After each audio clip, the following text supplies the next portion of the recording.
Alors, comme vous le savez, Ben a été accusé d'avoir une liaison avec Kick Kennedy. Kick Kennedy qui fait partie de la famille Kennedy, hein, et qui est une fêtarde invétérée et qui a des parents qui aiment bien la bibine. Il a démenti mort du cul, ben forcément, parce que si ça se sait qu'il avait une liaison avant de divorcer, ça peut lui coûter cher.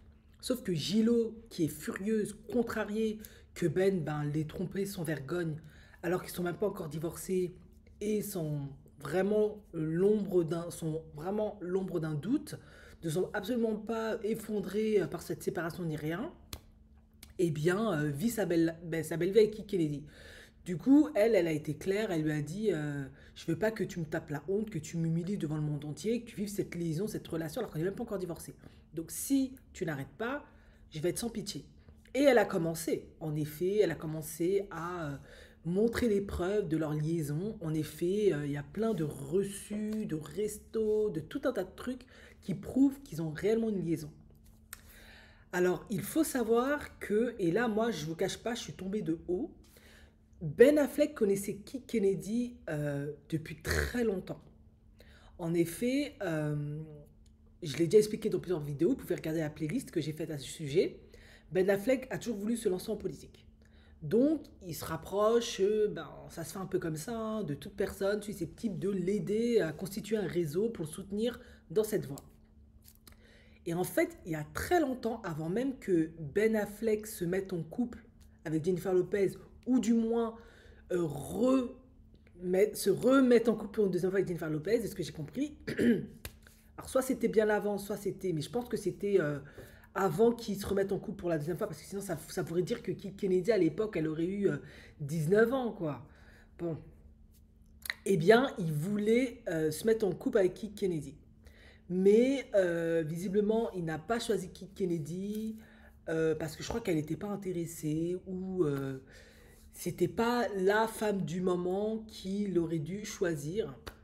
Et de ce que j'ai compris, il a lancé son dévolu sur Jennifer Lopez parce que Jennifer Lopez, si elle a bien un talent, c'est qu'elle sait se maintenir un peu comme Madonna à travers le temps. Et elle avait la notoriété, donc il s'est remis avec Jennifer Lopez. Et maintenant qu'avec Jennifer Lopez, il a fait ce film qui est devenu un flop, il y a tous ces problèmes avec P. Diddy qui ressortent, les vidéos des sextapes, etc. Eh bien, euh, il la délaisse, il la ghost pour courir derrière une Kick Kennedy. Mais en fait, c'est pas la première fois qu'il est intéressé par Kick, en fait. Donc, si on comprend bien, Jennifer Lopez, il l'aurait reprise parce qu'il y a toujours le petit shot de tequila d'exotisme, mais c'est parce qu'elle a aussi de la notoriété, elle est quand même influente. Il y a pas mal de choses qui font que c'est intéressant de prendre Jennifer Lopez. Mais vous vous doutez bien que si il veut rentrer dans la politique, hein, je pense pas que ça va marcher un jour.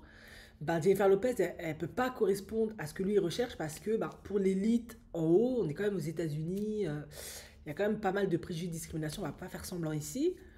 Jennifer Lopez ne va pas.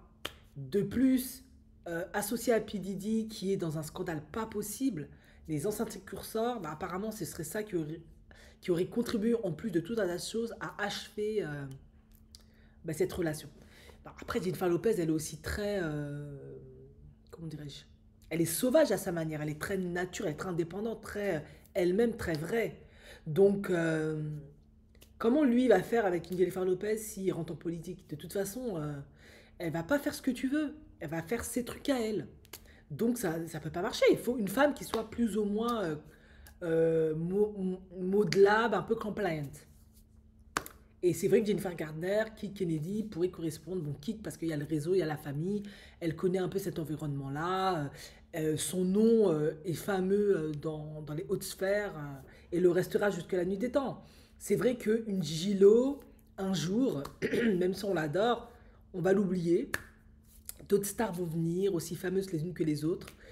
Mais les Kennedy resteront à jamais dans l'histoire. Ça, c'est une réalité. Tu peux pas rivaliser avec ça. Même si tu es Kennedy, on ne te connaît pas, bah, tu restes une Kennedy. Tu peux pas rivaliser avec ça. Les Kennedy, hein, ils sont seuls et uniques. C'est un peu comme les Rothschild. C'est des noms de famille comme ça. Et d'ailleurs, Kennedy s'amusait de sa comparaison avec Jennifer Gardner et lançait une pique à Jennifer Lopez en disant moi de toute façon j'aime la discrétion, je ne suis pas quelqu'un qui aime m'afficher, contrairement à Gillo, vous avez compris. Et elle disait que ça lui plaît qu'on la compare à Jennifer Gardner parce que Jennifer Gardner, c'est une très belle femme.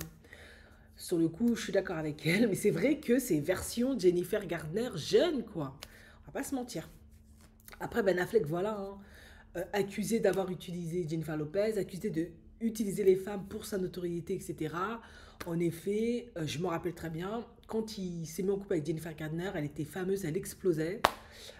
Kennedy, ben c'est une Kennedy, hein, de toute façon, elle a un héritage qu'elle n'a pas choisi, mais elle l'a. Et Jennifer Lopez, elle arrive à se maintenir avec le temps, à toujours rester dans la hype. Donc voilà. Et elle revient toujours avec ce documentaire. Elle a fait une sortie, un communiqué en expliquant que ce documentaire, toutes les idées venaient de lui. Elle n'était pas motivée, mais elle lui a fait confiance. Elle l'a suivi par amour, parce qu'elle lui faisait confiance. Et en fait, elle n'a pas eu le recul nécessaire pour réaliser en fait que tout était orienté vis-à-vis de son idolation, vers lui, son amour pour lui. La faisait passer pour une midinette de 18 ans qui est face à son bellâtre là, et qui peut plus respirer. Et c'est lui qui a voulu ressortir tous les lettres, tous les trucs. Sauf que bon, à la fin, t'es aussi une adulte, t'as pas commencé ta carrière avec lui, t'es dans le métier depuis longtemps. Ok, tu l'aimes, etc. Tu veux pas le froisser, mais tu prends aussi tes propres décisions. Tu es une adulte, tu ne peux pas lui imputer toute la responsabilité du documentaire qu'a floppé, où tu t'es tapé la honte. Tu peux pas lui imposer ça. Tu peux pas lui imputer toute la responsabilité parce que quand on voit aussi les photos, on voit clairement que Jennifer Lopez, elle est complètement à fond sur Ben. On voit qu'elle s'accroche au gamin. On voit beaucoup, beaucoup de choses. Et je pense pas que tout vient que de lui. Donc c'est un peu trop facile d'essayer de lui renvoyer toute la balle, je suis pas d'accord. Lui, il est narcissique, ok. Il est beau, il a du talent, il arrive à plaire à plein de femmes, c'est un fait. Jennifer Lopez aussi plaît à beaucoup d'hommes, mais voilà.